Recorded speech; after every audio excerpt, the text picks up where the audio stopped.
नमस्कार, आप देख रहे हैं एनडीटी न्यूज। मैं हूं आंचल गुलाटी। आगे बढ़ने से पहले एक नजर सुर्खियों की तरफ।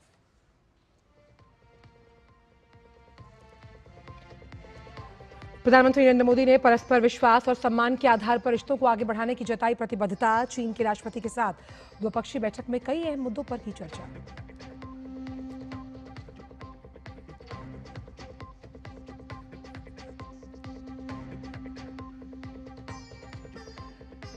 प्रधानमंत्री ने मन की बात कार्यक्रम में प्रतिभा सेतु को लेकर सोलर क्रांति तक का किया जिक्र। वोकल फॉर लोकल का संदेश देते हुए त्योहारी सीजन में स्वदेशी अपनाने पर दिया जोर।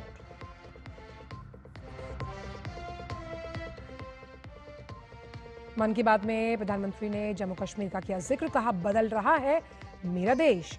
Pulwama day and night match और श्रीनगर के वाटर स्पोर्ट्स फेस्टिवल को बताया नई सोच का प्रतीक।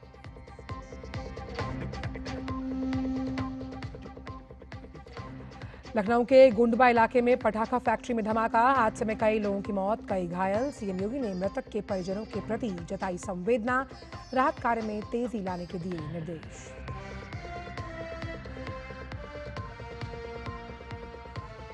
और गुजरात दौरे पर अमित शाह। अहमदाबाद के औगड़ज गांव के गोता वार्ड में नवनिर्मित अर्बन स्वास्थ्य केंद्र का किया लोकार्पण। कई और सार्वजनिक कार्यक्रमों में हो रहे हैं शामिल। और अब जान लेते हैं सभी खबरों को विस्तार के साथ। शंघाई सहयोग संगठन एससीओ शिखर सम्मेलन में हिस्सा लेने गए प्रधानमंत्री मोदी ने राष्ट्रपति शी जिनपिंग से मुलाकात की है। चीनी राष्ट्रपति के साथ बैठक में विभिन्न द्विपक्षीय मुद्दों पर विचार विमर्श हुआ। ये महत्वपूर्ण द्विपक्षीय बैठक चीन के तियानजिन में हुई। प्रधानमंत्री ने गर्मजोशी भरे स्वागत के लिए राष्ट्रपति शी जिनपिंग का आभार जताया। प्रधानमंत्री ने पिछले वर्ष कजान में चीनी राष्ट्रपति के साथ हुई बैठक का जिक्र किया। पीएम ने कहा कि दोनों देशों के रिश्तों को नई दिशा मिली है और सीमा पर शांति स्थिरता बनी हुई है। पीएम ने विशेष दूत स्तर की वार्ता से दोनों देशों के संबंधों में हुई प्रगति को भी रेखांकित किया। प्रधानमंत्री ने कहा कि भारत और चीन के सहयोग से करीबन 2.8 अरब लोगों के हित जुड़े हुए हैं। पीएम ने कहा कि इस द्विपक्षीय सहयोग से पूरी मानवता के कल्याण का मार्ग भी प्रशस्त होगा। प्रधानमंत्री ने परस्पर विश्वास, सम्मान, संवेदनशीलता और आधार पर रिश्तों को आगे बढ़ाने की प्रतिबद्धता जताई है।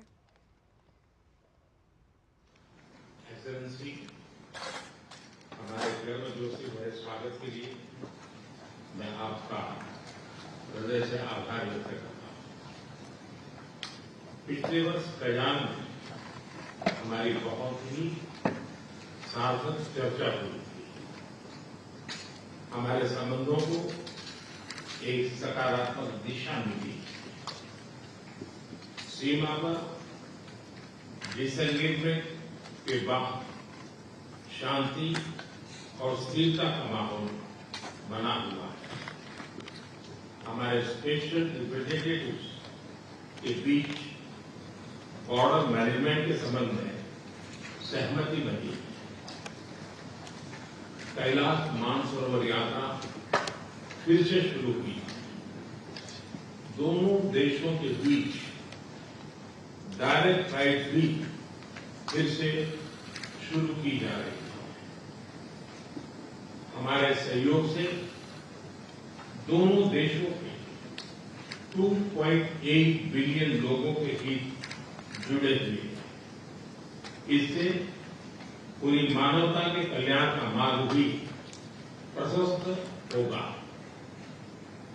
परस्पर विश्वास, सम्मान और संवेदनशीलता के आधार पर हम अपने संबंधों को आगे बढ़ाने के लिए प्रतिबद्ध हैं।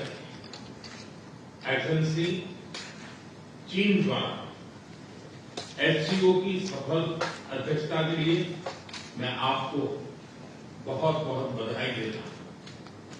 एक बार फिर चीन यात्रा के निमंत्रण के लिए और आज की हमारी बैठक के लिए आपका हार्दिक धन्यवाद। प्रधानमंत्री का अभिनंदन करते हुए चीन के राष्ट्रपति शी जिनपिंग ने भारत और चीन की दो प्राचीन सभ्यताओं के तौर पर दोनों देशों के बारे में कहा कि चीन राष्ट्रपति ने यह भी कहा कि दोनों देशों के नागरिकों के कल्याण की साझा जिम्मेदारी का जिक्र किया गया। राष्ट्रपति शी जिनपिंग ने दोनों देशों के बीच अच्छे पड़ोसी वाले सौहार्दपूर्ण संबंधों को अहम बताया। साथ ही उन्होंने कहा कि एक दूसरे की प्रगति में सहयोग के लिए साथ आना बहुत जरूरी है। world today is swept on one nations, the international situation is both fluid and chaotic. China and India are two ancient civilizations in the East. We're the world's two most populous countries, and we are also important members of the global South. We both shoulder the historical responsibility of improving the well-being of our two peoples, promoting the solidarity and rejuvenation of developing countries, and propelling the progress of human society. It is the right choice for both sides to be friends who have good neighborly and amicable ties, partners who enable each other's success, and to have the dragon and the elephant dance together. PM ने ध्यानजन में चीन की communist party के बड़े नेता काई की से मुलाकात की। बैठक में भारत चीन रिश्तों से जुड़े विभिन्न मुद्दों पर चर्चा हुई। काई की सत्ताधारी कम्युनिस्ट पार्टी के पॉलिट ब्यूरो के वो स्थायी समिति के सदस्य हैं।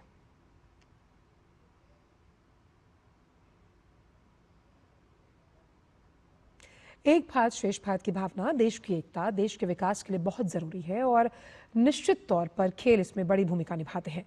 जम्मू कश्मीर में पिछले दिनों आयोजित खेल प्रतियोगिताओं का प्रधानमंत्री ने मन की बात में जिक्र किया। आई देखते हैं इस खास रिपोर्ट के जरिए।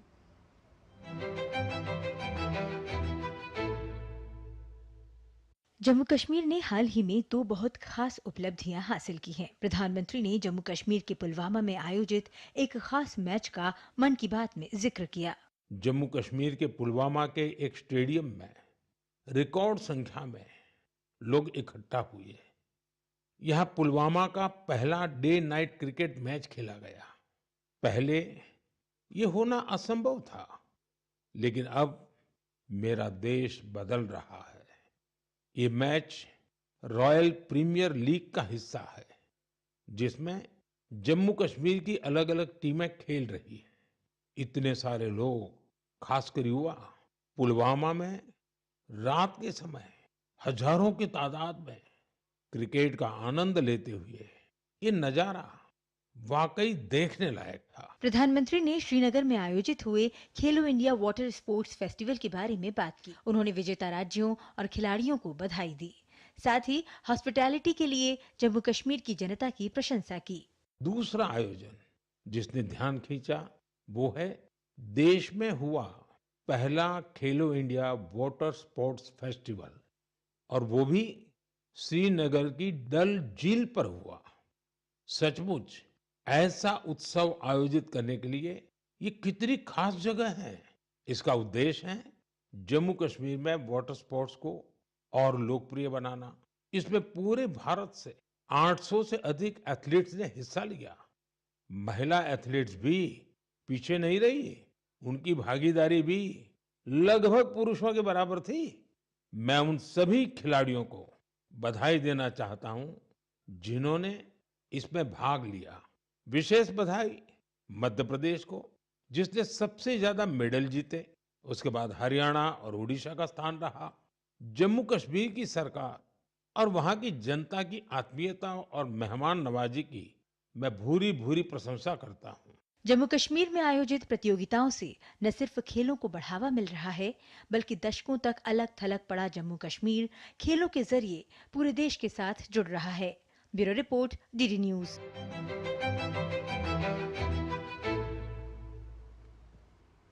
सूर्य ऊर्जा का सबसे बड़ा स्रोत है जिससे पूरी पृथ्वी का संचालन हो रहा है और आज टेक्नोलॉजी के दौर में ये ऊर्जा किसानों के लिए वरदान साबित हो रही है। हम बात कर रहे हैं सोलर पावर की, जिसने किसानों की जिंदगी को बदलने का काम किया। प्रधानमंत्री ने अपने मन की बात कार्यक्रम में इसी सोलर पावर की अहमियत और उपयोग पर रोशनी डाली। देखिए ये खास रिपोर्ट। सूर्य की किरणों का प्रकाश अगर जिंदगी को रोशन कर दे तो फिर उससे बेहतर और क्या हो सकता है। आज सूर्य की ऊर्जा और टेक्नोलॉजी के सहयोग से संचालित सोलर पावर किसानों की जिंदगी को जगमग कर रहा है। कमरतोड़ मेहनत का फल अब किसानों के हिस्से आ रहा है। उनकी आय बढ़ रही है और लौटने लगी है उनके चेहरे की रौनक। सोलर पावर से किसानों की जिंदगी भी बदल रही है। वही खेत, वही मेहनत, वही किसान, लेकिन अब मेहनत का फल कहीं ज्यादा है। ये बदलाव आ रहा है सोलर पंप से और सोलर राइस मिल से। आज देश के कई राज्यों में सैकड़ों सोलर राइस मिल लग चुकी है। इन सोलर राइस मिलों ने किसानों की आय के साथ ही उनके चेहरे की रौनक भी बढ़ा दी है। मन की बात कार्यक्रम में प्रधानमंत्री ने बिहार की सोलर दीदी का भी जिक्र किया, जिन्होंने सोलर पंप से अपनी ही नहीं बल्कि एक पूरे गांव की किस्मत बदल दी। बिहार की देवकी जी ने सोलर पंप से गांव की किस्मत बदल दी है। मुजफ्फरपुर के रतनपुरा गांव के रहने वाली देवकी जी को लोग अब प्यार से सोलर दीदी कहते हैं। वो एक सेल्फ हेल्प ग्रुप से जुड़ी और वहीं उन्हें सोलर पंप के बारे में जानकारी मिली। उन्होंने सोलर पंप के लिए प्रयास शुरू किए और उसमें सफल भी रही। सोलर दीदी के सोलर पंप ने इसके बाद जैसे गांव की तस्वीर ही बदल दी। जहां पहले कुछ एकड़ में जमीन की सिंचाई हो पाती थी, अब सोलर दीदी के सोलर पंप से 40 एकड़ से ज्यादा क्षेत्र में पानी पहुंच रहा है। जीवन अनंत है और जीने की संभावनाएं भी अनेक। उन्हीं में से एक संभावना को चुनकर बिहार की सोलर दीदी ने न सिर्फ अपने जीवन को बदला बल्कि कई जिंदगियों को सुधारा। आज वो पूरे आत्मविश्वास से अपना काम कर रही है, सोलर दीदी बनकर पैसे कमा रही है और सबसे दिलचस्प बात की वो क्षेत्र के किसानों से यूपीआई के जरिए पेमेंट लेती है। अब पूरे गांव में उन्हें बहुत सम्मान से देखा जाता है। उनकी मेहनत और दूरदर्शिता ने दिखा दिया है कि सौर ऊर्जा सिर्फ बिजली का साधन नहीं है, बल्कि ये गांव-गांव में नई रोशनी लाने वाली एक नई शक्ति भी है। सोलर पावर आज किसानों को एक नई राह की ओर अग्रसर कर रहा है और ये नई राह उनके जीवन में खुशहाली ला रही है। Bureau report, DD news. प्रधानमंत्री नरेंद्र मोदी ने मन की बात कार्यक्रम में देशवासियों के साथ अपने विचार साझा किए। प्रधानमंत्री ने इतिहास पर बात करते हुए हैदराबाद की आज़ादी में सरदार वल्लभ भाई पटेल के योगदान के साथ निज़ामों के अत्याचारों से लोगों को रूबरू करवाया। प्रधानमंत्री ने दुनिया भर के भारतीय संस्कृति की लोकप्रियता पर भी प्रकाश डाला। देखिए रिपोर्ट। प्रधानमंत्री नरेंद्र मोदी ने मन की बात में देश के इतिहास और संस्कृति पर बात की। पीएम ने हैदराबाद को निजाम की तानाशाही से आजाद कराने में लौह पुरुष सरदार वल्लभ भाई पटेल के योगदान को याद किया। आप सबको मालूम है कि जब अगस्त 1947 में भारत को आजादी मिली तो हैदराबाद अलग ही स्थिति में था। निजाम और रजाकारों के अत्याचार दिन ब दिन बढ़ते जा रहे थे। तिरंगा फहराने या वंदे मातरम कहने पर भी मौत के घाट उतार दिया जाता था। आखिरकार सरदार पटेल ने मामले को अपने हाथ में लिया। उन्होंने सरकार को ऑपरेशन पोलो शुरू करने के लिए तैयार किया। रिकॉर्ड समय में हमारी सेनाओं ने हैदराबाद को निजाम की तानाशाही से आजाद कराया और उसे भारत का हिस्सा बनाया। दुनिया भर में भारतीय संस्कृति अलग ही छाप छोड़ रही है। प्रधानमंत्री नरेंद्र मोदी ने विदेशी सरजमीन पर भारत के कल्चर की गाथा को श्रोताओं के साथ साझा किया। आप दुनिया के किसी भी कोने में चले जाएं, वहां आपको भारतीय संस्कृति का प्रभाव देखने को जरूर मिलेगा। और ये प्रभाव केवल दुनिया के बड़े शहरों तक सीमित नहीं है, बल्कि इसे छोटे छोटे शहरों में भी देखा जा सकता है। इटली के एक छोटे से शहर कैंप रोतोंडो में ऐसा ही देखने को मिला है। यहाँ महर्षि वाल्मीकि जी की प्रतिमा का अनावरण किया गया। बात प्रभु श्री राम की हो या रामायण की, दुनिया भर में प्रभु श्री राम और रामायण का लोग अनुसरण कर रहे हैं। पीएम मोदी ने इसके कई उदाहरण पेश किए।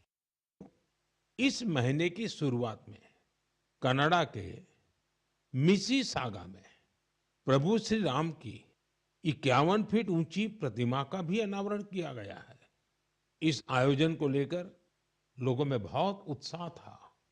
सोशल मीडिया पर प्रभु श्री राम की भव्य प्रतिमा के वीडियोज खूब शेयर किए गए। साथियों, रामायण और भारतीय संस्कृति के प्रति ये प्रेम अब दुनिया के हर कोने में पहुंच रहा है। रूस में एक मशहूर स्थान है व्लादिवोस्तोक, इस महीने व्लादिवोस्तोक में एक अनूठी प्रदर्शनी लगी। इसमें रूसी बच्चों द्वारा रामायण की अलग-अलग थीम पर बनाई गई पेंटिंग्स को भी शोकेस किया गया। प्रधानमंत्री नरेंद्र मोदी ने गणेश उत्सव के दौरान देशवासियों से स्वदेशी अपनाने की अपील की। पीएम ने कहा कि गर्व से कहो यह स्वदेशी है। इस भाव को लेकर हमें आगे चलना है। एक ही मंत्र, वोकल फॉर लोकल, एक ही रास्ता, आत्मनिर्भर भारत, एक ही लक्ष्य, विकसित Bharat. Bureau report, DD news.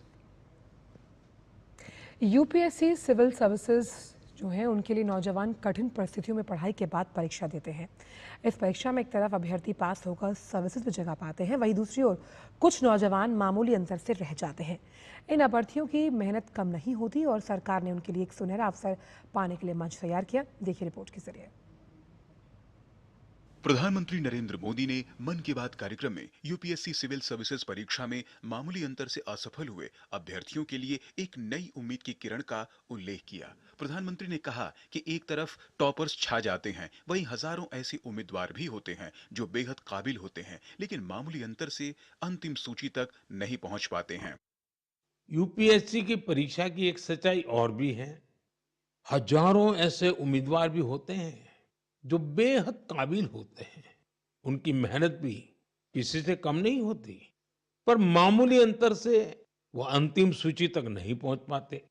इन उम्मीदवारों को दूसरी परीक्षाओं के लिए नए सिरे से तैयारी करनी पड़ती है। इसमें उनका समय और पैसा दोनों खर्च होता था।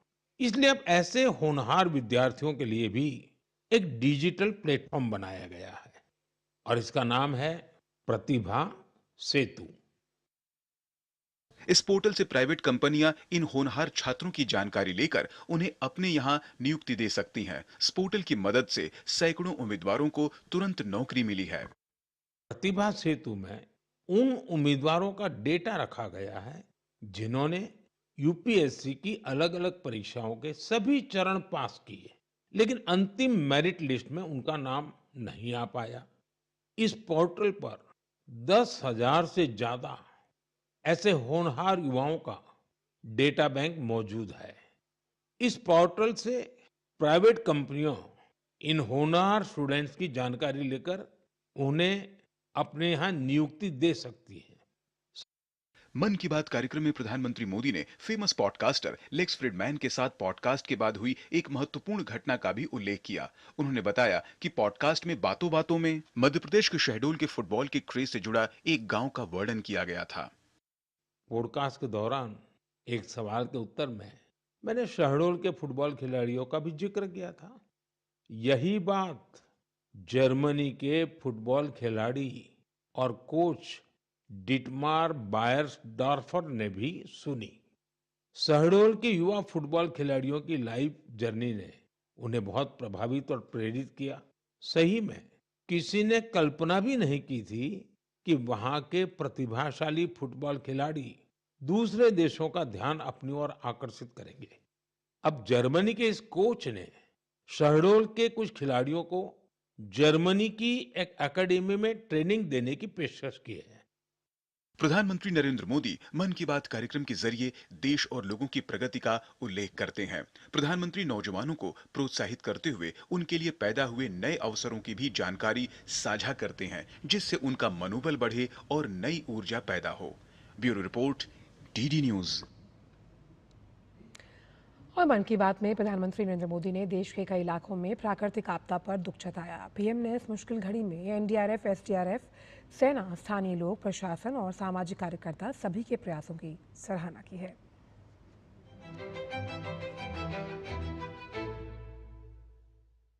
मानसून के मौसम में पिछले दिनों देश के कई राज्यों में भारी बारिश, भूस्खलन के बाद बाढ़ जैसे हालात पैदा हो गए हैं। प्रकृति के कहर से जनजीवन भारी रूप से प्रभावित हुआ। प्रधानमंत्री ने इस त्रासदी को झेलने वाले लोगों के प्रति संवेदना व्यक्त की। पिछले कुछ हफ्तों में हमने बाढ़ और भूस्खलन का बड़ा कहर देखा है। कहीं घर उजड़ गए, कहीं खेत डूब गए, परिवार के परिवार उजड़ गए। पानी के तेज बहाव में कहीं पुल बह गए, सड़कें बह गई, लोगों का जीवन संकट में फंस गया। इन घटनाओं ने हर हिंदुस्तानी को दुखी किया है। जिन परिवारों ने अपने प्रियजन खोए, उनका दर्द हम सबका दर्द है। प्राकृतिक आपदा के बाद देश के कई इलाकों में राहत और बचाव कार्य तेजी से चलाया जा रहा है। एनडीआरएफ, एसडीआरएफ और सेना के जवान मुस्तैद हैं। प्रधानमंत्री ने संकट की घड़ी से उबारने के हर संभव प्रयास की सराहना की।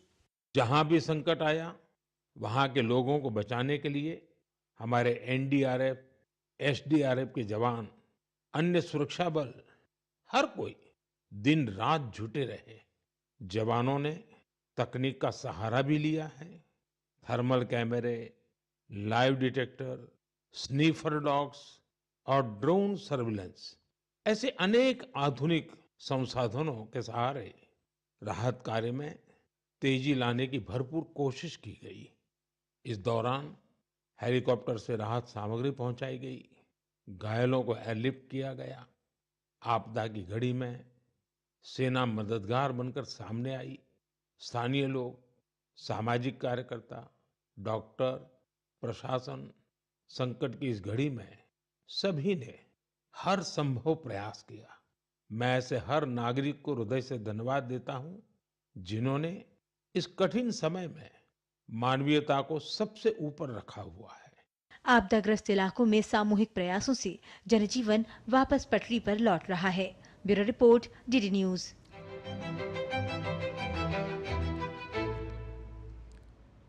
वहीं बिहार के मुजफ्फरपुर की निवासी देव की देवी ने मन की बात कार्यक्रम में अपने नाम का जिक्र होने पर खुशी जाहिर की। दरअसल प्रधानमंत्री नरेंद्र मोदी ने आज के कार्यक्रम में सोलर दीदी के नाम से मशहूर देव की देवी का उदाहरण दिया, जिसने स्वयं सहायता समूह से जुड़कर खेत में सोलर पंप लगाया और बड़े खेतिहर जमीन को एक बार फिर से उपजाऊ बना दिया। प्रधानमंत्री मोदी जी मन के बात में हमार नाम लेलखिन है, यही से हमारा उत्साह और जाग गई है। ये से और हम मन से उत्साह से हम और काम कर सके। भाजपा सांसद मासी स्वराज ने कहा कि मन की बात एक ऐसा कार्यक्रम है जिसके माध्यम से प्रधानमंत्री मोदी देश के लोगों के मन में आशा की लौ प्रज्वलित करते हैं। मन की बात एक ऐसा कार्यक्रम है जिसके जरिए आदरणीय प्रधानमंत्री श्री नरेंद्र मोदी इस देश के एक एक बाशिंदे के मन में, खास करके देश के युवाओं के मन में एक आशा की ज्योत को प्रज्वलित करते हैं। आपने देखा होगा किस तरह खेलो इंडिया में जम्मू एंड कश्मीर में पहला वाटर स्पोर्ट्स का टूर्नामेंट हुआ, जहां पे उड़ीसा की एक बच्ची रश्मि साहू गोल्ड मेडलिस्ट बनी। कश्मीर का एक बेटा, एक लेबर परिवार से आने वाला बच्चा मोहसिन खान, वो गोल्ड मेडलिस्ट बना। इन दोनों की गाथा जब प्रस्तुत करी प्रधानमंत्री जी ने, मैं जानती हूँ इसने बहुत प्रेरणा दी है देश के युवा को।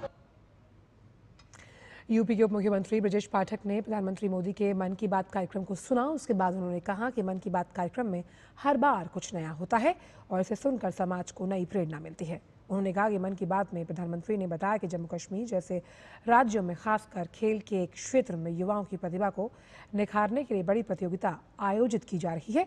इससे खिलाड़ियों को प्रेरणा मिलेगी और वो दुनिया में देश के नाम को रोशन करेंगे। प्रधानमंत्री जी के आशीर्वचनों के उपरांत पूरे देश में युवा और बॉर्डर स्टेट्स के हमारे खिलाड़ी इससे प्रेरित होंगे और दुनिया में भारत का नाम रोशन करेंगे। इसके अलावा माननीय प्रधानमंत्री जी ने यूपीएससी के उन बच्चों के बारे में जिक्र किया जिनके लिए एक प्रतिभा सेतु अलग से ऐप डेवलप किया गया है। आदरणीय प्रधानमंत्री जी की मन की बात के कार्यक्रम में हर बार कुछ न कुछ नया होता है। इस बार खिलाड़ियों के लिए, युवाओं के लिए अद्भुत आदरणीय प्रधानमंत्री जी ने आशीर्वाद दिया है। रुक करते हैं लखनऊ का, जहां के गुंडबा के बेहटा इलाके में एक पटाखा फैक्ट्री में आज सुबह विस्फोट हो गया। घटना से आसपास के इलाके में अफरा तफरी मच गई। प्रारंभिक जानकारी के मुताबिक हादसे में 2 लोगों की मौत हुई है, जबकि आधा दर्जन से अधिक लोग घायल हुए। मलबे में कई लोगों के दबे होने की आशंका है। हादसे के बाद दमकल की आधा दर्जन गाड़ियां घटनास्थल के लिए रवाना हुई।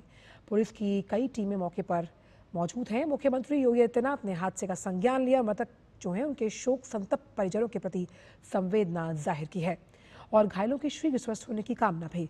मुख्यमंत्री ने अधिकारियों को घायलों के समुचित इलाज के निर्देश दिए। साथ ही जिला प्रशासन के मौके पर पहुंचकर राहत और तेजी राहत कार्य में तेजी लाने के निर्देश भी जारी कर दिए गए। तो लखनऊ के पटाखा फैक्ट्री में भीषण विस्फोट हुआ। इसी पर ज्यादा बातचीत के लिए इस वक्त फोन लाइन पर हमारे संवाददाता विकास मौजूद है। विकास, ये समझना चाहेंगे कि आखिरकार ये पटाखा फैक्ट्री में जो ब्लास्ट हुआ इसके कारण क्या हैं और जो घायल हैं अभी उनका इलाज किस तरह से किया जा रहा है?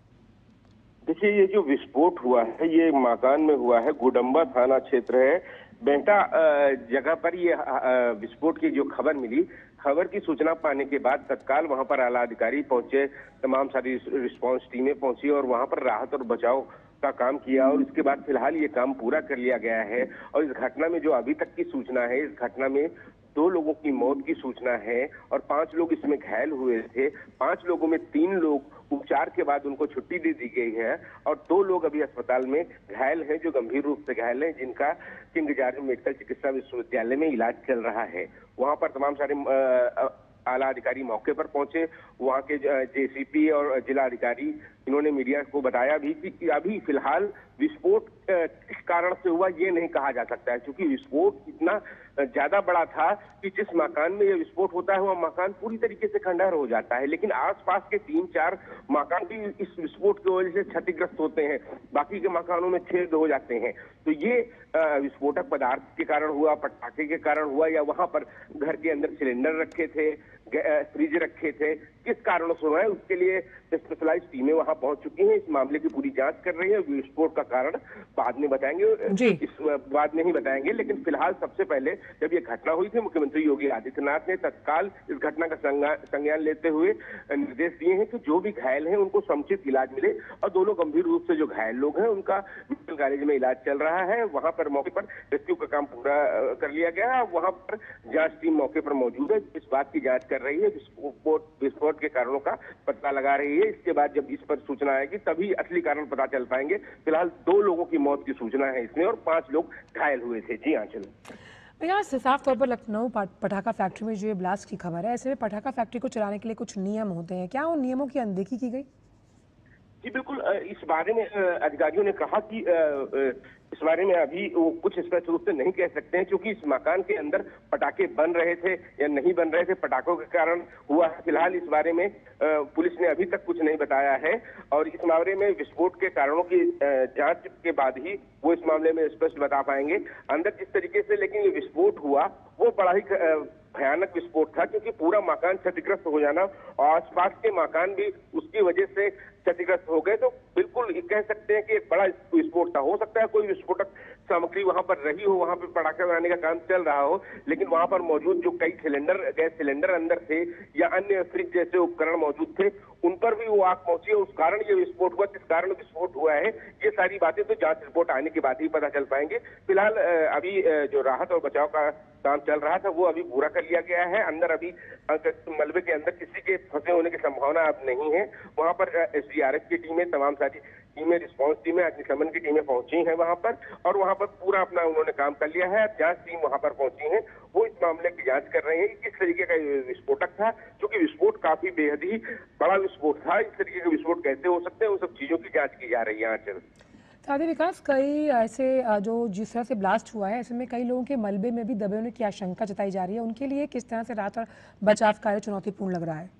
जी, जैसा कि आंचल मैंने बताया कि वहां पर अग्निशमन विभाग की टीम पहुंची है, एसडीआरएफ की टीम पहुंची है। इन टीमों ने अपना राहत और बचाव का काम पूरा कर लिया है। वहां पर इस घटना में जो 2 लोग थे जिनकी मृत्यु हुई है, जो 5 लोग घायल हुए थे उनको निकाल लिया गया था, उनको इलाज के लिए भेजा गया। 3 लोगों को इलाज के बाद अब उनकी छुट्टी कर दी गई, डिस्चार्ज कर दिया गया है। 2 लोग अभी गंभीर रूप से घायल हैं, जिनका मेडिकल कॉलेज में इलाज चल रहा है।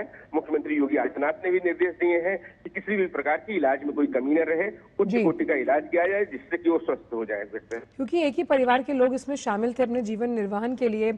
विकास, ऐसे में जो आसपास के इलाके हैं वहां पर भी दहशत का माहौल है, क्योंकि फैक्ट्री संचालन के जो मानक हैं, जो जरूरी मानक है, सुरक्षा मानक है, उनका पालन नहीं हो रहा था। जी बिल्कुल, ये कह सकते हैं इस बात को कि जिस तरीके से जो मानक बनाए जाते हैं, जो चीजें बनाई जाती हैं, नियम बनाए जाते हैं, उनके अनुरूप नहीं था।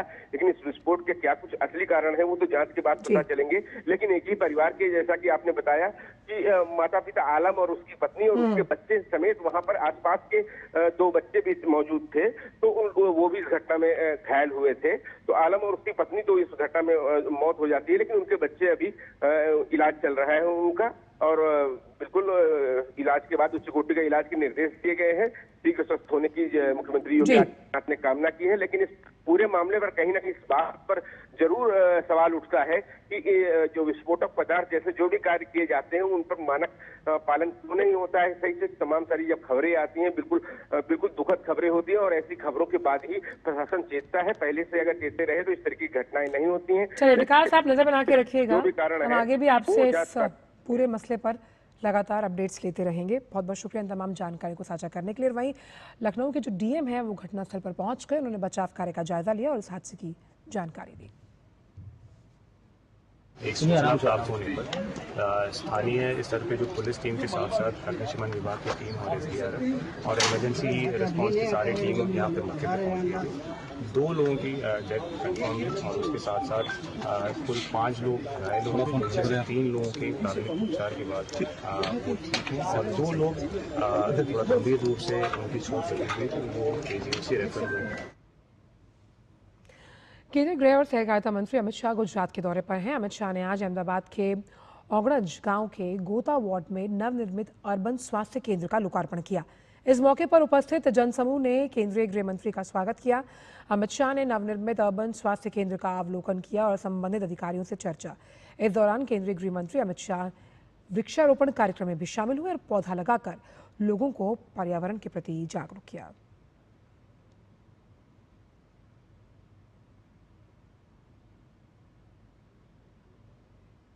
इसके साथ ही अमित शाह ने अहमदाबाद चांदुड़िया के जो वंदे मातरम अर्बन स्वास्थ्य का केंद्र है उसका भी वो लोकार्पण करेंगे।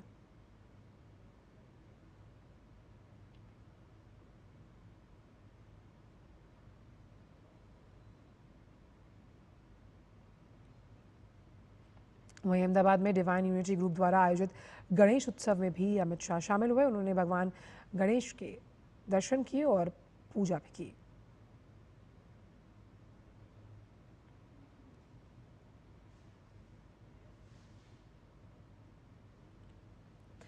और अब बात मौसम की। दिल्ली एनसीआर में रोजाना हो रही हल्की से मध्यम बारिश से मौसम सुहावना है। तापमान में गिरावट दर्ज की गई। मौसम विभाग ने दिल्ली एनसीआर में 3 सितंबर तक हर दिन बारिश होने का पूर्व अनुमान जताया। वहीं हरियाणा और पंजाब में 2 सितंबर तक लगातार बारिश होने की संभावना है। हरियाणा पंजाब में नदियां उफान पर हैं और कई जिलों में बस सेवाएं प्रभावित हुई। झारखंड, राजस्थान, उत्तराखंड और जम्मू कश्मीर में भी बारिश का असर दिख रहा है। आईएमडी ने आज जम्मू कश्मीर में भारी बारिश की चेतावनी जारी की है। उत्तराखंड के 7 जिलों में अगले 24 घंटों में बारिश का रेड अलर्ट जारी किया गया। राजस्थान में मूसलाधार बारिश की आशंका के बीच सड़कों पर जलभराव की स्थिति देखने को मिल रही है, जबकि हिमाचल के ऊना, मंडी, कांगड़ा और सिरमौर में भारी बारिश का ऑरेंज अलर्ट जारी किया गया। पूर्वोत्तर राज्यों की बात करें तो नागालैंड, असम, मेघालय में तेज बारिश की संभावना है। मौसम विभाग ने तेलंगाना और तटीय कर्नाटक में भी भारी बारिश का अनुमान जताया। इसके अलावा उत्तरी तटीय आंध्र प्रदेश और यानम के कुछ स्थानों पर 2 और 3 सितंबर को भारी बारिश का अनुमान जताया गया है। बात उत्तराखंड की, जहां भारी बारिश लगातार जारी है। इसके चलते आ रही प्राकृतिक आपदाओं का सिलसिला थमने का नाम नहीं ले रहा।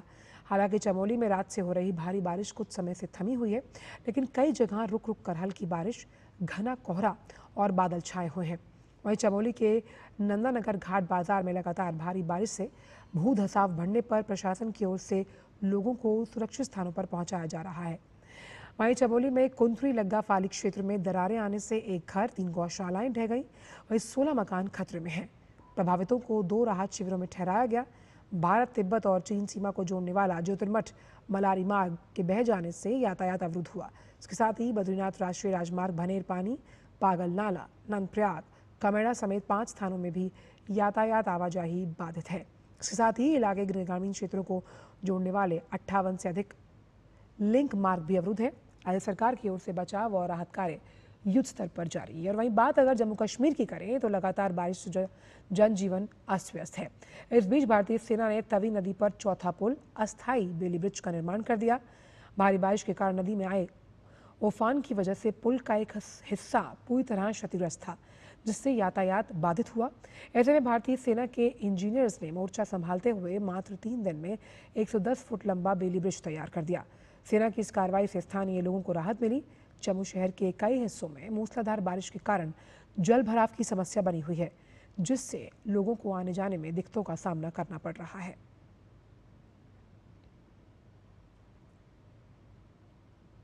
खबर हिमाचल से, जहां धीरे धीरे बारिश का दौर थम रहा है। इसके साथ ही बिखरे हुए आम जनजीवन को दोबारा पटरी पर लाने की कोशिशें तेज हुई। हिमाचल के मुख्यमंत्री सुखविंदर सिंह सुक्खू ने शनिवार को सबसे बुरी तरह प्रभावित चंबा का दौरा किया और नुकसान का जायजा भी लिया। राज्य के अन्य मंत्री और अधिकारी भी प्रभावित इलाकों में पहुंच रहे हैं। प्रभावितों से मुलाकात कर उन्हें ढांढस बंधाने का काम भी किया जा रहा है। नुकसान का जायजा भी लिया जा रहा है। जगह जगह टूट गई सड़कों को दोबारा बहाल करने की कवायद तेज है। हालांकि प्रकृति के प्रकोप से जो नुकसान हुआ उससे उबरना अभी बहुत बड़ी चुनौती है। राज्य में इस प्राकृतिक आपदा की भयावहता का अंदाजा इस बात से लगाया जा सकता है कि पिछले 15 दिनों में ही प्रदेश भर में 3 नेशनल हाईवे समेत 557 सड़कें अवरुद्ध हुई या टूट चुकी हैं। 950 से अधिक बिजली के ट्रांसफार्मर ध्वस्त हो चुके, 250 से ज्यादा पेयजल की पाइपलाइन नष्ट हुई हैं। इसके अलावा मोबाइल और टेलीफोन नेटवर्क्स भी बुरी तरह प्रभावित हुए हैं। इस बीच अच्छी खबर यह है कि मंडी के पास अवरुद्ध हुआ मनाली चंडीगढ़ हाईवे शुरू हो गया। घंटों की मशक्कत के बाद मनाली चंडीगढ़ हाईवे को हल्के वाहनों के लिए बहाल किया गया। पिछले 5 दिनों से लाहौल स्पीति को मनाली से जोड़ने वाला हाईवे जगह जगह टूट गया था और अवरुद्ध हुआ। अब बीआरओ ने लगातार 72 घंटे दिन रात काम कर इस मार्ग को हल्के वाहनों के लिए दोबारा बहाल कर दिया है। हिमाचल प्रदेश में चंबा जिले का भरमौर कस्बा जिला मुख्यालय से मात्र 60 किलोमीटर की दूरी पर है, लेकिन प्राकृतिक आपदा की वजह से आज ये जगह पूरी दुनिया से कट गई है। भरमौर को चंबा और पठानकोट से जोड़ने वाली एकमात्र सड़क नेशनल हाईवे 154 चंबा और भरमौर के बीच पूरी तरह से क्षतिग्रस्त हो चुकी। चंबा में राशन और आवश्यक वस्तुएं हेलीकॉप्टर के जरिए पहुंचाई जा रही हैं। वहीं करीब 5,500 मणिमहेश यात्रियों का हेलीकॉप्टर से रेस्क्यू किया गया और उन्हें सुरक्षित स्थानों पर पहुंचाया गया है। हिमाचल प्रदेश के चंबा भरमौर मार्ग के कई स्लाइडिंग पॉइंट्स पर एनडीआरएफ टीमों ने बचाव अभियान चलाया। एनडीआरएफ ने लगभग 200 तीर्थयात्रियों को स्लाइडिंग पॉइंट राख से सुरक्षित रूप से पार करने में सहायता की। वहीं स्लाइडिंग पॉइंट बग्गा से 167 तीर्थयात्रियों को निकाला गया। एनडीआरएफ ने एक्स पर इस रेस्क्यू मिशन से जुड़ी एक तस्वीर भी साझा की है। और वहीं अब बात कर लेते हैं एक बार फिर हिमाचल की, जहां भूस्खलन और बादल फटने के बाद हालात से लोग जूझ रहे हैं। वहीं मैदानी इलाके जो हैं वहां पर नदियां उफान पर हैं। बांधों से छोड़े गए जो जल है उसकी वजह से कई इलाके जलमग्न हैं। प्रशासनिक अधिकारियों ने प्रभावित इलाकों का दौरा कर स्थिति का जायजा लिया। ब्यास नदी पर बने पोंग बांध से पिछले दिनों पानी छोड़ा गया। वहीं सतर्कता बरतते हुए कांगड़ा जिले के इंदौरा और फतेहपुर सब डिवीजन के 80 से ज्यादा गाँव को खाली करना पड़ा। ग्रामीणों को अस्थायी कैंप में रखा गया है। जम्मू श्रीनगर नेशनल हाईवे पर एक बार फिर यातायात रुक गया। उधमपुर जिले में प्रशासन और एनएचएआई के अथक प्रयासों के बाद बनी नाले पर अवरुद्ध जम्मू श्रीनगर राष्ट्रीय राजमार्ग को कल आवश्यक वस्तुओं से लदे वाहनों के आवागमन के लिए खोल दिया गया, लेकिन बीती रात भारी बारिश के चलते थड़ इलाके में भूस्खलन हुआ और हाईवे दोबारा बंद करना पड़ा। केंद्रीय मंत्री जितेंद्र सिंह ने एक्स पर पोस्ट कर जानकारी दी। उन्होंने बताया कि खराब मौसम के बावजूद बहाली का काम लगातार जारी है। उधमपुर की डीसी सलोनी रॉय खुद मौके पर मौजूद है और राहत और बहाली कार्य की निगरानी कर रही हैं। आवश्यक वस्तुएं ले जाने वाले वाहनों की आवाजाही के लिए सड़क आंशिक रूप से जल्द खोले जाने की संभावना जताई गई है। राजधानी दिल्ली में लगातार हो रही बारिश से यमुना नदी का जलस्तर बढ़ गया। नदी का जलस्तर बढ़कर 205.48 मीटर पहुंच गया। ये पुराने रेलवे ब्रिज पर खतरे के निशान 205.33 मीटर से ऊपर बताया जा रहा है। वहीं हथनीकुंड बैराज से 45,965 क्यूसेक पानी छोड़ा गया। वहीं वजीराबाद बैराज से 52,710 क्यूसेक और ओखला बैराज पर प्रवाह 55,464 क्यूसेक पानी छोड़ा गया। इसके साथ ही निचले इलाके में रहने वाले लोगों को सुरक्षित स्थानों पर पहुंचाया जा रहा है। असम राइफल्स के जवानों ने मिजोरम के चम्फई के सेंगफुई में बड़ी मात्रा में हथियारों का जखीरा बरामद किया है। रक्षा मंत्रालय से मिली जानकारी के अनुसार खुफिया सूचना पर कार्रवाई करते हुए शुक्रवार को एक तलाशी अभियान चलाया गया, जिसमें बड़ी मात्रा में हथियार, गोला बारूद, विस्फोटकों के साथ अन्य सामग्री बरामद की गई। इस कार्रवाई में एक व्यक्ति को गिरफ्तार किया गया और क्षेत्र में शांति और सुरक्षा के लिए एक बड़ा खतरा टल गया। आरोपी और बरामद सामग्री को जांच के लिए मणिपुर पुलिस को सौंप दिया गया है। वहीं असम राइफल्स, भारतीय सेना और मणिपुर पुलिस ने एक संयुक्त ऑपरेशन के तहत पीपल्स लिबरेशन आर्मी के 4 उग्रवादियों को गिरफ्तार किया। रक्षा मंत्रालय से मिली जानकारी के अनुसार उग्रवादियों को मणिपुर के तैंगनपाल जिले के मोरै कस्बे में सीमा पर पिलर नंबर 86 के पास गिरफ्तार किया गया है। भारत म्यांमार सीमा पर घुसपैठ के प्रयासों को विफल करते हुए 4 उग्रवादियों को पकड़ लिया गया।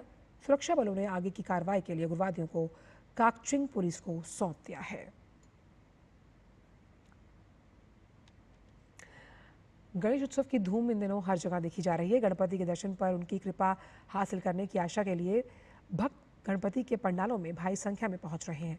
ये 3 तस्वीरें भी भक्तों के दिलों में गणपति बप्पा के लिए अपार श्रद्धा, प्रेम और विश्वास को दर्शाती हैं। पहली तस्वीर मुंबई की है, जहां लाल बाग की राजा की शान इन दिनों देखते बन रही है। हर किसी की जुबान पर गणपति बप्पा मौर्य के जयकारे गूंज रहे हैं। दूल्हे की तरह सजे गणपति बप्पा की झलक पाने के लिए लोग दूर दूर से यहाँ पहुँचते हैं। दूसरी तस्वीर पुणे की है, जहाँ सुप्रसिद्ध इच्छा पूर्ति दगड़ू शेठ हलवाई गणपति मंदिर में भक्तों का हुजूम देखते ही बन रहा है। इस मंदिर में वैसे तो रोजाना श्रद्धालु भारी संख्या में पहुंचते हैं, लेकिन गणेश उत्सव के दौरान यहाँ का नज़ारा देखने लायक होता है। तीसरी तस्वीर जबलपुर से है, जहाँ भी गणेश उत्सव की रौनक देखने लायक है। यहाँ का गणपति पंडाल एक अलग ही थीम पर बना है। यहाँ भगवान गणेश डीजी भी बने नजर आ रहे हैं और पूरे पंडाल को पुलिस स्टेशन की थीम पर सजाया गया है। वहीं केंद्रीय मंत्री जेपी नड्डा आज मुंबई की अगर बात करें तो वो वहाँ पर पहुंचे, चंद्रलोक गणेश उत्सव में शामिल हुए। इस मौके पर उन्होंने कहा कि वो खुद को सौभाग्यशाली मानते हैं क्योंकि इस वक्त मुंबई आने का मौका उन्हें मिला। उन्होंने ये भी बताया कि गणपति के दर्शन कर उन्होंने ये कामना की है कि भारत को आत्मनिर्भरता, शक्ति, सुरक्षा, समृद्धि और विकास प्राप्त करने के लिए सशक्त बनाया जाए। गणेश जी हमें नई स्फूर्ति, नई ऊर्जा, नई उमंग, नई ताकत देते हैं। उमंग ताकत के साथ साथ हमने मनोकामना की है कि प्रधानमंत्री मोदी जी के नेतृत्व में जिस तरीके से हम आत्मनिर्भर भारत, स्वदेशी से युक्त भारत, समर्थवान भारत, सुरक्षित भारत, समृद्ध भारत, विकसित भारत, इस ओर हम बढ़ने का प्रयास कर रहे हैं। इसमें गणेश जी का जो विघ्नहरी है वो विघ्न को दूर करें और पूरी ताकत हम सबको दें ताकि हम इस काम को 140 करोड़ का देश मोदी जी के नेतृत्व में विकसित भारत को अर्जित कर सके और सामर्थ्यवान भारत, आत्मनिर्भर भारत, स्वदेशी युक्त भारत बन सके। आज राधाष्टमी है। मान्यताओं के अनुसार आज ही के दिन मथुरा के बरसाना में राधा रानी का जन्म हुआ था। बरसाना में राधाष्टमी की धूम देखते ही बन रही है। राधाष्टमी पर वातावरण पूरी तरह से भक्ति और उल्लास के रंगों में रंगा हुआ है। मंदिरों से लेकर गलियों तक राधा रानी के नाम के जयकारे लग रहे हैं। पूरा बरसाना दीपों, फूलों, रंग बिरंगी लाइटों के साथ सजा हुआ है।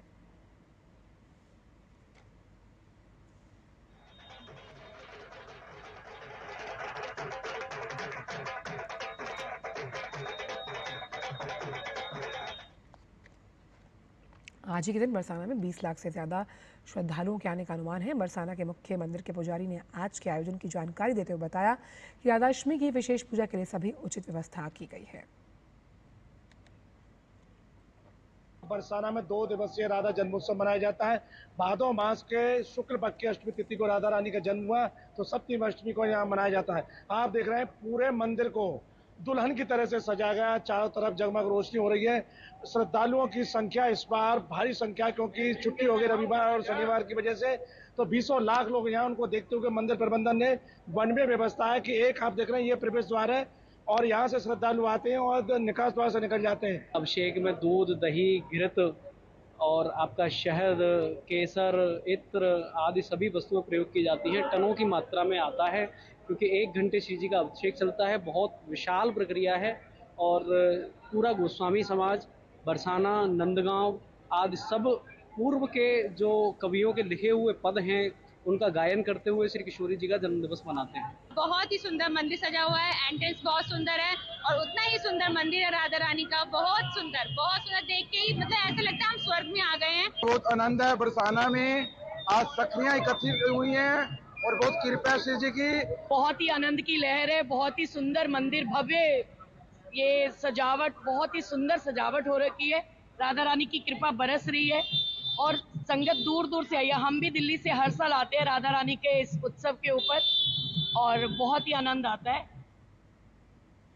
केंद्रीय खेल मंत्री डॉक्टर मनसुख मांडविया ने राष्ट्रीय खेल दिवस के अवसर पर आयोजित 3 दिवसीय खेल महोत्सव के अंतिम दिन आज दिल्ली के मेजर ध्यानचंद नेशनल स्टेडियम में संडेज ऑन साइकिल में हिस्सा लिया। खेल मंत्री के साथ संडेज ऑन साइकिल के अंक में ध्यानचंद पुरस्कार विजेता और पूर्व भारतीय बैडमिंटन खिलाड़ी तृप्ति मुरगुंडे सहित राष्ट्रीय खेल महासंघों से जुड़े लोगों ने बढ़ चढ़कर हिस्सा लिया। इस अवसर पर खेल मंत्री ने कहा कि राष्ट्रीय खेल दिवस के मौके पर लाखों लोगों ने 1 घंटा खेल के लिए समर्पित किया, जो देश में बढ़ती खेल संस्कृति का प्रतीक है।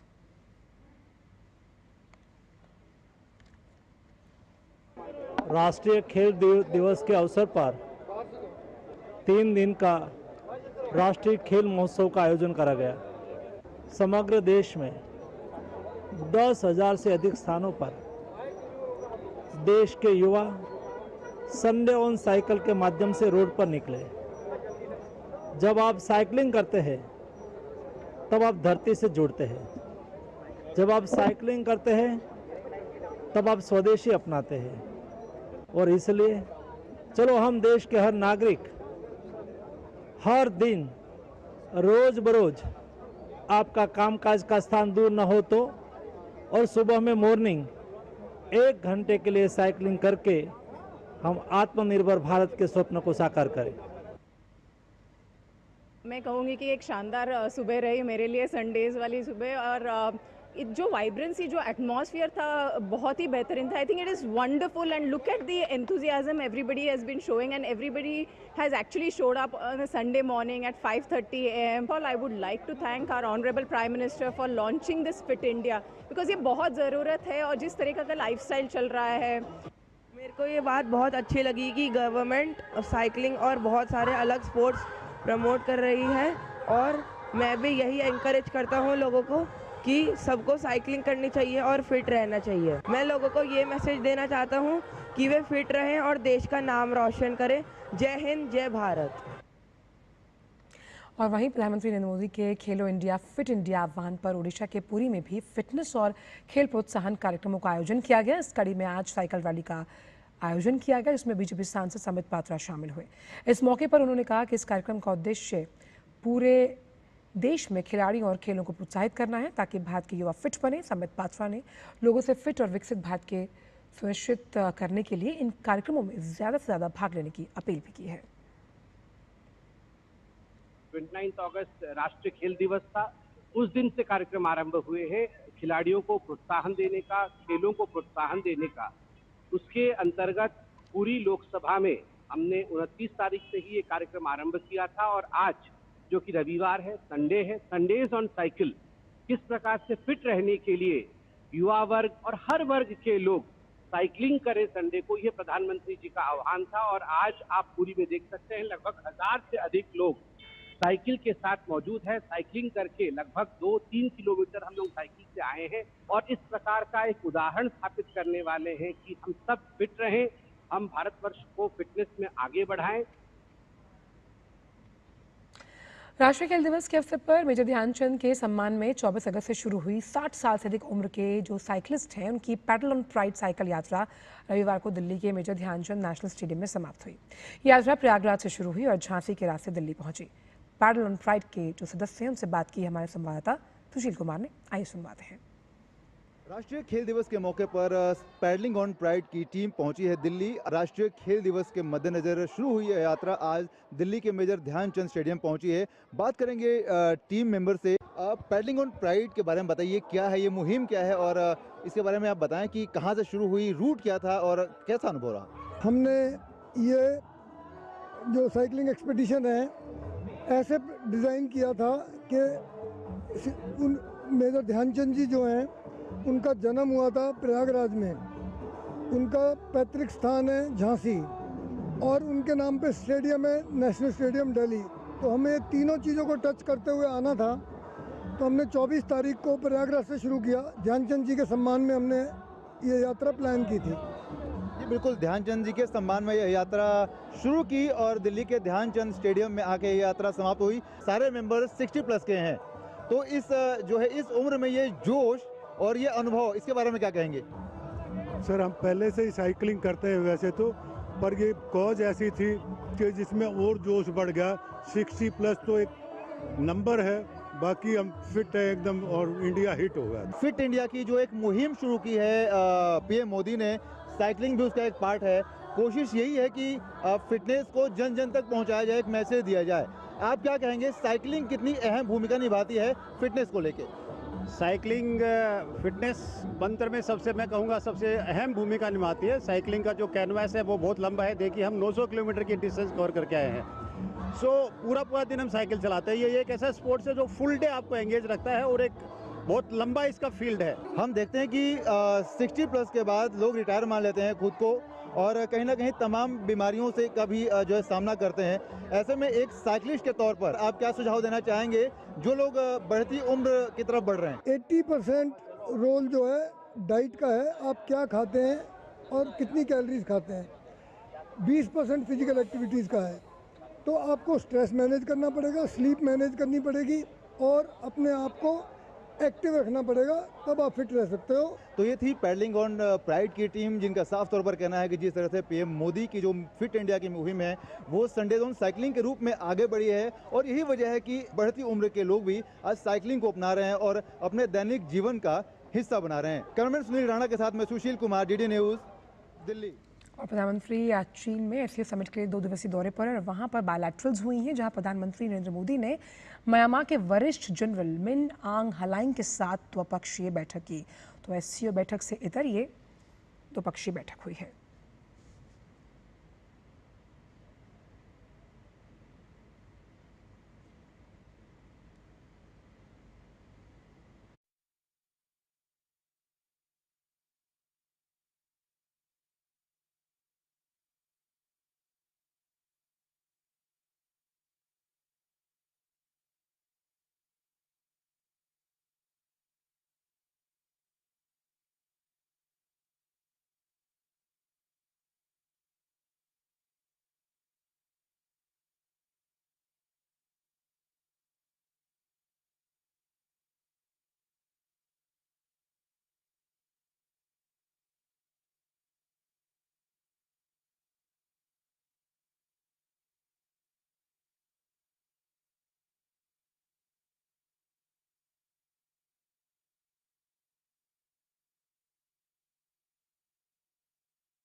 और प्रधानमंत्री का 2 दिवसीय चीन दौरा, जहां एससीओ बैठक से इतर प्रधानमंत्री ने म्यांमार के जो वरिष्ठ जनरल मिन हैं उनके साथ द्विपक्षीय बैठक की है।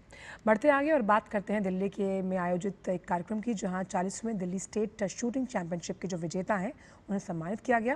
निशानेबाजों ने प्रतियोगिता में जमकर पदक जीते। इस दौरान कई ऐसे युवा चेहरे सामने आए जिन्होंने अपने प्रदर्शन से सभी को आकर्षित किया। देश में शूटिंग का खेल आज नए आयाम तय कर रहा है। पेरिस ओलंपिक की सफलता के बाद से देश भर में शूटिंग के खेल को लेकर काफ़ी उत्साह देखने को मिल रहा है। सारे खिलाड़ी बढ़ चढ़कर हर प्रतियोगिता में अपना दम दिखा रहे हैं।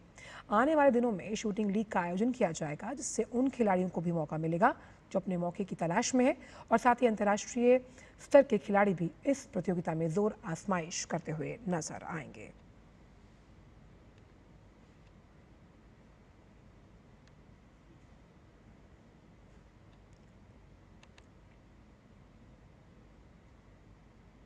कम से कम 2000 शूटर्स ने पार्टिसिपेट किया है।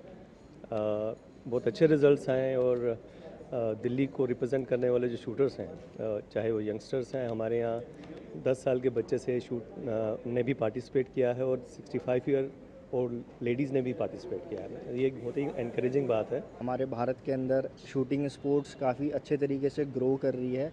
जो हमारी यूथ है, चाहे स्कूल लेवल की हो या फिर कॉलेज लेवल की हो, जो भी हैं, यूथ से लेके सीनियर्स मास्टर्स तक, वो सभी इस स्पोर्ट्स के आगे बढ़ते जा रहे हैं। ये दिल्ली स्टेट कंपटीशन था एंड मैंने उसमें टोटल 5 मेडल्स जीते हैं। उसमें से 3 गोल्ड, 1 ब्रॉन्ज और 1 सिल्वर है। मेरा विजन ये है कि मेरे को इंडिया के ओलंपिक्स खेलना है, और सिर्फ खेलना नहीं है, जीतना है।